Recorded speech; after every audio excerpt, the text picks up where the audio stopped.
Hi, my name is Mr. Hopkins. I'm a librarian at Great Falls High, and March's Hot Talk Book Talk is on Pat Conroy's My Losing Season. March Madness, I thought deserved a little book about basketball, and Conroy's My Losing Season certainly falls into that. My Losing Season is a memoir, which is a technical term for a historical personal account written from personal knowledge. So it's a little bit different than an autobiography, and that this details a certain specific type or time in Conroy's life. So that memoir falls into this category. This particular time in Conroy's life is his senior year at the Citadel, which is a military academy or military school in South Carolina. The start of the season, Conroy has a lot of excitement and anticipation and hype and hope for his senior year, as Conroy is appointed the captain of the basketball team. However, mounting academic pressure from a military school, injuries, personal issues compound while playing for a competitive title and in collegiate ball. Conroy uses a series of flashbacks to inform the reader of one, how he came to love the game, and two, that he also came from an abusive family. That's important because the coach of the team during the 1966-67 year was an abusive coach named Mel Thompson. His harsh coaching tactics take a toll on the whole team, dividing them during the season.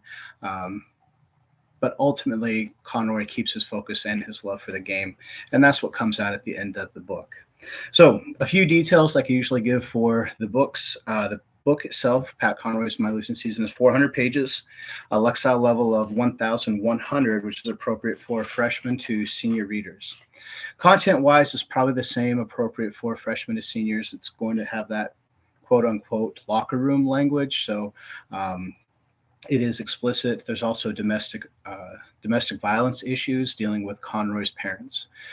So there's that. Otherwise, no over-the-top violence or sexuality in that sense. Conroy's writing style is, I guess, not unique, but influential on people like John Green, Nicholas Sparks.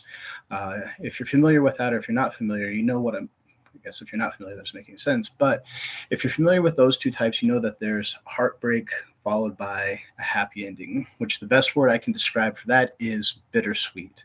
So, Conroy's writing style, his description is masterful. He has very descriptive language. He has heartbreaking themes, like I said, about the harsh tactics of the coach, his abusive dad specifically, but ultimately his language elevates the stories to this happy place, this bittersweet ride, and his love for basketball comes out. And again, that's kind of the reason why I chose this book this month, because of NCAA March Madness. So why the book? I've said it 2 times. March Madness this month, but really it's about finding something that people truly love and being challenged with that. Is that really their true love? In this case, Conroy goes back to how he developed this love for basketball, and is pushed to almost break up with it because of this season. So even though they do have a losing record in this season, there's a lot of other things that are lost, but ultimately redeemed, going back to that bittersweet theme that I spoke of earlier. Ultimately, Conroy ends this season with a deep and profound respect for, one, the game and his teammates.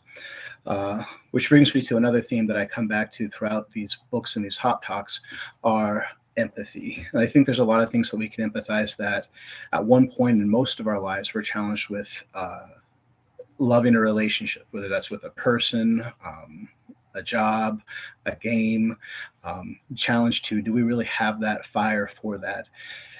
Overcoming those obstacles and eventually finding that love that we have for that. So that's where Pat Conroy's My Losing Season falls. If that sounds like something you're interested in, you can check out My Losing Season by Pat Conroy at the Great Falls High Library. Don't forget, Great Falls High Library is offering the reading challenge. We have about 2 more months, and that ends on May 22nd. If you have any questions, pop by the library. Thanks, and we'll see you next month.